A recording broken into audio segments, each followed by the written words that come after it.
Right, what is going on, guys? So my most popular video was a Premiere Pro CS6 tutorial. Now I wasn't that big a fan of it because it kind of dragged on a lot and I didn't really get to the point. It wasn't a very successful video in that respect, but people loved it, they keep on commenting on it, and I want to do a new one with Adobe Premiere Pro CC. So this is the Creative Cloud version, the newest version, the kind of subscription based one, and I'm going to give you a basic walkthrough and color grading session for this program. So to make a new project, we're going to click on New Project, funnily enough.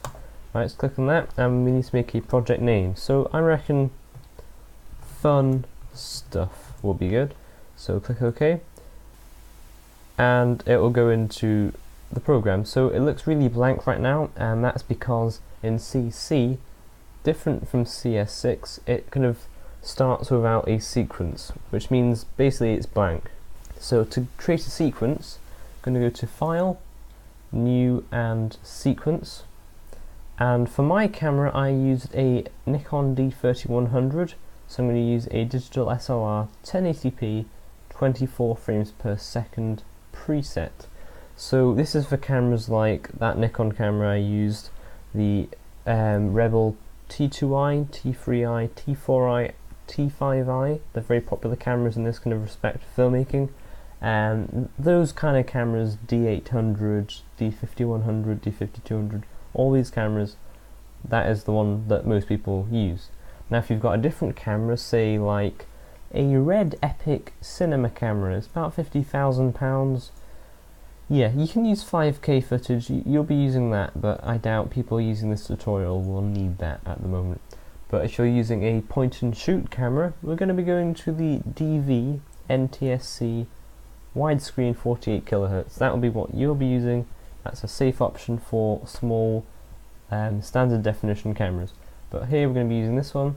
If you want to get more advanced, just check your settings and check the frame rate. This is the frame size or the pixels. So that's full HD, and that all looks lovely. Just going to click OK, and you see now it's opened out and it has got more features. So we have the timeline here. This is where you're going to edit, cut, and kind of align your clips. You're going to sort them out on this timeline. That's what it's used for. This is the preview window. When we've got a video up, you'll be able to see it and preview the video, funnily enough, yeah. So this is the effects bar and so on, but we're going to kind of hurry up a bit. So if you click on the project bin, I suppose you call it, and right click and import, we're going to find our footage. So I'm sure you know how to use Windows Explorer. Yeah. Okay, so we're going to find the footage. This is mine, shot on that camera I told you about, the Nikon D3100 in Bruges. This is the famous boat trip which goes through the city on the canal. It's fantastic, and well, I wanted to edit the video for it. So what I just did there, without telling you, it's very naughty of me, using the plus and minus keys you can zoom in on the video. It doesn't change the clip duration, all it does is just zooms in. And you can also use this tool here to do exactly the same thing. It's quite important just to be able to see it, it's not getting too small, you know. So this red line, this is going to be where you skip through your clips, like that. If it's really slow at this point, head over to here and make sure the resolution is at lowest. That helps your computer kind of process the video preview and not get bogged down. Now if it isn't playing at all smoothly, then that's about as good as it's going to get, so I'm sorry about that. Now then, I want to find the start and end point of my clip. So say if I want to start it here, just when the boat comes in, I'm going to either click from the start and drag that in, and that's cut it, or Control Z will go backwards, by the way, or I can hit C to get the eraser tool up and click where I want it to cut. It splits it in half, you see, and we're just going to highlight the section we don't want and click delete on our keyboards. Now it's very important that you see there's a blank space here. You don't want that. You want to drag the clip back to the start again, and same if you want to edit the end of it. Say I want it to stop there, just drag it back again and that will cut it. So you can see what you've done there. That's lovely. Now, I shot this flat on my DSLR, which basically means I've made the footage deliberately dull and colourless so I can change it in post, which was what we're doing right now. This is just a general, it's good practice to do this, and I'm going to show you what I do. So if we go to Effects panel and Video Effects, now this is the thing, I use Magic Bullet Suite to sharpen, denoise and so on, as well as colour grading. So I'll be using Color Steiner 2, so just click and drag over onto the clip. But if you don't have that, because it does cost, you're going to have to use Color Correction, scroll down, and the Fast Color Corrector. But it's very similar, just it looks different, okay? So we haven't put that on, we've just used the Color Steiner one because that's what I prefer. Scroll down, you have a good look at that, that's what we'll be using. And again, really recommend this one, it is a really good program. I prefer it for the inbuilt colour correctors, it's just nicer. Philip Bloom also uses it for his colour correction, which is always a good sign. Good old Bloomy, eh? So we're going to use this to brighten the colours up and make it look realistic, because right now it's just really dull. So there's lots of different things you can do, but what I normally do and what is good practice is to do the general, taking the shadows, just click and drag, taking the shadows to the blue section. Now it may be a bit slow, but that's fine, you just have to live with that, I'm sorry. Taking that to the blue, okay, it may have got darker, don't worry about that at the moment. Using the mid-tones, taking that to the warmer tones, so you like yellow, orange, red, like so. And you can leave the highlights if you want to. I normally do, unless, say if you've got a white wall and you want to change the colour of the wall, that you'd be using the highlight tone for that. But for skies, you want to keep it a normal colour. That's just a general rule that I keep to. But we'll just leave it at that for the moment. Now also, you see, it still is dull, isn't it? It doesn't look normal. So we're going to take up the saturation just by clicking and dragging. Now I'm going to take all the way up to full, like that. There we go. But also it doesn't look very contrasty, it still looks flat. And most people, to add contrast, will pull down the shadows like so. Now that's not the way to do it, because if you look, it actually crushes the detail, it crushes the shadows in fact, and you lose detail there, which is really bad, it's unprofessional.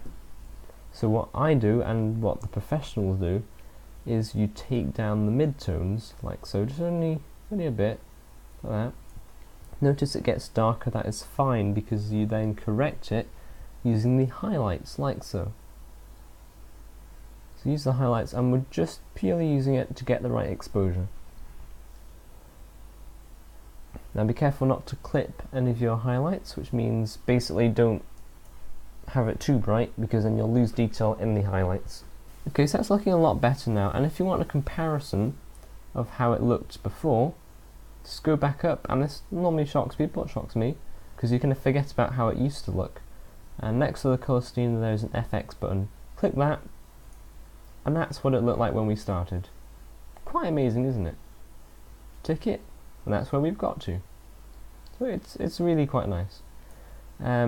If you do notice, say if you wanted to zoom in on the picture, just check things, go to fit and choose your zoom percentage. I'm going to choose 150 and click the H on your keyboard to pan around the image. So I just want to check something here.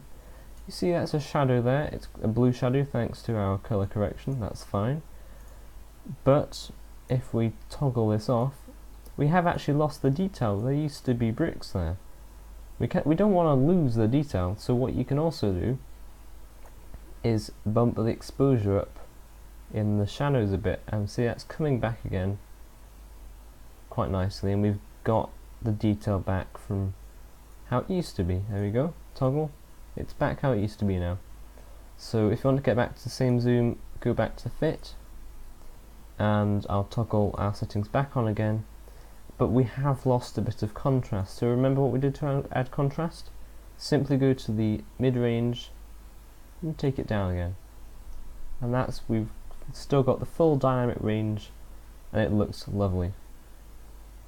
Now another popular thing that people want to do is make it super widescreen, so i.e. black bars across the side, or the top and bottom.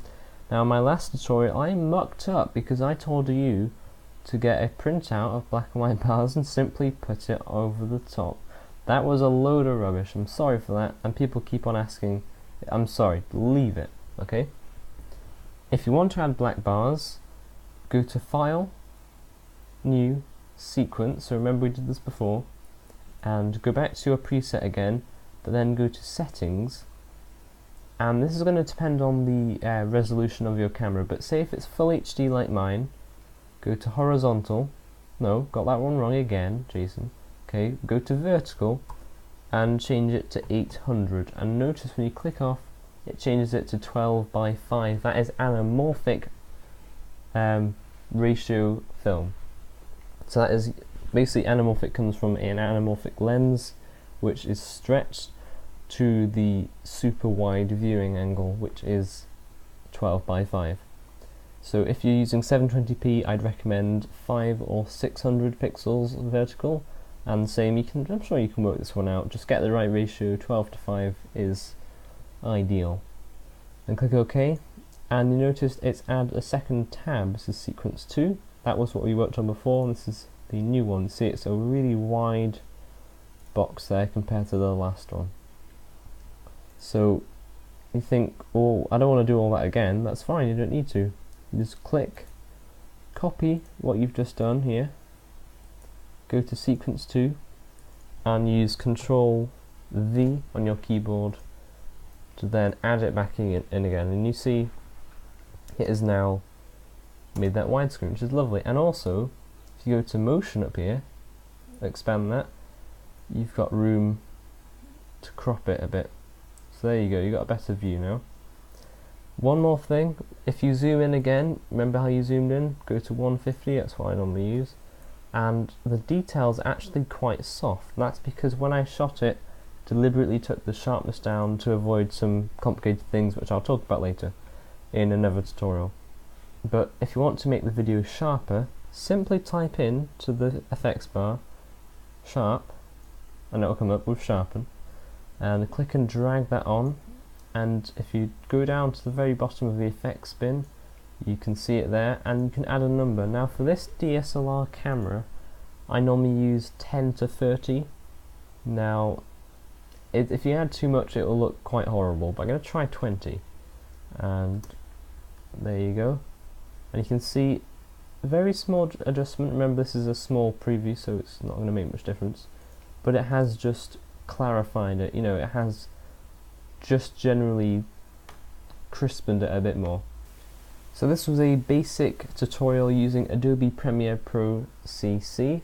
That is all we've done.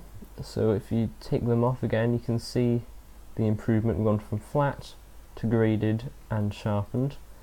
To export this, which basically means to view it back as a video file, where you're going to go to Export, or make sure the clip is selected first. Go to File, Export, Media. Now I'm going to take you through this as well because it is part of the tutorial. This is where we render out as a viewable video clip. So format, simply go down and choose H.264. It is the standard nowadays, and it is such a good system. And for some reason my editor has packed up. Why? There we go. Right, so it's come back now. Yeah, it can pack up sometimes. So use H.264. Like I was saying, it's the standard, and it's used for everything nowadays, and it's a very good encoder. Now you can see it's automatically used match source high bit rate. Just select that, and I'll take you through what it's done. It's basically automatically looked at all the settings and matched it. So it's matched the pixels, which is our widescreen, it's matched the frame rate, and it's matched the aspect ratio of the pixels, everything else as well. Now that's fine, you can leave that because it's done it correctly, but at this point, bitrate. Now this is how much compression is done to the video. So if you want a really high quality look, then you can say you can give it 20 megabits per second, and that will be really high quality compression. But it's a big file size for this clip, 15 megabyte for a 6-second clip. If you want to upload to YouTube, have still good quality but a small file size, then 5 megabits per second is my personal limit for full HD video. That is as low as I would go for full HD video, and it still looks good. Like I said, please, comment, subscribe, follow me on Facebook. I've got a page for that, I update regularly for that, and Twitter. I also tweet out things for the channel, and I will see you soon.